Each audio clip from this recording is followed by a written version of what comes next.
नमस्कार दोस्तों, मैं शोभा सिंह आप सबका स्वागत आपके अपने चैनल जीवन मंत्रा में करती हूँ। आप सभी को धनतेरस और दिवाली की हार्दिक शुभकामनाएं। तो दोस्तों, धनतेरस पे धन खरीदने की प्रचलन बहुत सालों से चलती आई है।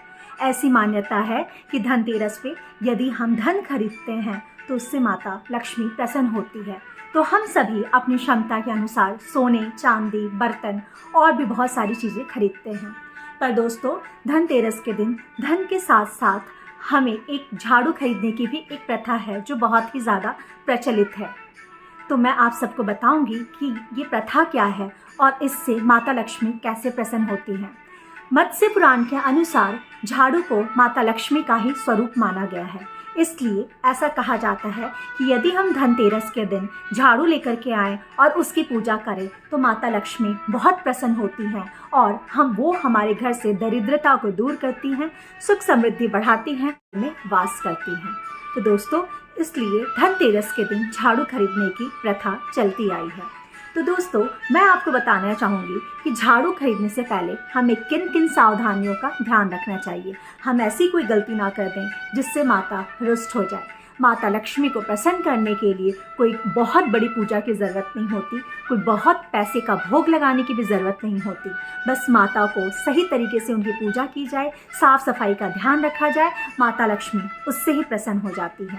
तो दोस्तों, अब मैं आपको बताऊंगी कि ऐसी कौन कौन सी सावधानियां हैं जो हमें झाड़ू खरीदने के पहले ध्यान रखना चाहिए। हमें कितने झाड़ू खरीदने चाहिए, उनकी पूजा कैसे करनी चाहिए, उनको कहाँ रखना चाहिए ताकि माता लक्ष्मी हम पे अपनी कृपा दृष्टि बनाए रखें। तो चलिए, अब मैं आपको उन सावधानियों के बारे में बताती हूँ। धनतेरस के दिन झाड़ू खरीदने से आर्थिक संपन्नता बढ़ती है। झाड़ू लक्ष्मी माता का स्वरूप माना जाता है, लेकिन इस दिन यूं ही कोई भी झाड़ू ना खरीद लाएं। इस दिन केवल सीक या फूल वाली झाड़ू ही खरीदें। ज्योतिषों की माने तो कभी भी हमें एक झाड़ू नहीं खरीदना चाहिए। झाड़ू हमेशा जोड़े में ही खरीदें। झाड़ू पर गलती से भी पैर ना मारें, उसका तिरस्कार ना करें। झाड़ू पे सफ़ेद धागा ज़रूर बांधें। झाड़ू को हमेशा ऐसे स्थान पर रखें जहां किसी बाहर वाले की नज़र ना पड़े। हमेशा उत्तर दिशा में मुख करके झाड़ू को रखें। झाड़ू को बेडरूम या किचन में कभी ना रखें, नहीं तो इससे परिवार में कलेश हो सकता है। धनतेरस में लाई हुई झाड़ू को बहुत अच्छे से धनतेरस के दिन और दिवाली के दिन माता लक्ष्मी के पास रख करके उसकी पूजा करें और उसके बाद ही उसे उपयोग में लाएं। पुरानी झाड़ू को धनतेरस या दिवाली के दिन बाहर ना फेंकें। धनतेरस और दिवाली खत्म होने के बाद किसी अच्छे दिन उसे ले जा कर के विसर्जित कर दें।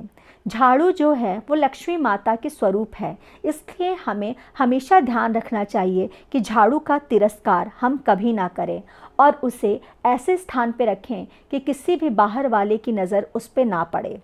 जैसे हम अपने धन को संजो के रखते हैं, वैसे झाड़ू को भी संजो करके रखें, क्योंकि झाड़ू हमारे घर की सारी दरिद्रता को बाहर निकालती है, सारी गंदगी को बाहर निकालती है और हमें संपन्न बनाती है। धन्यवाद।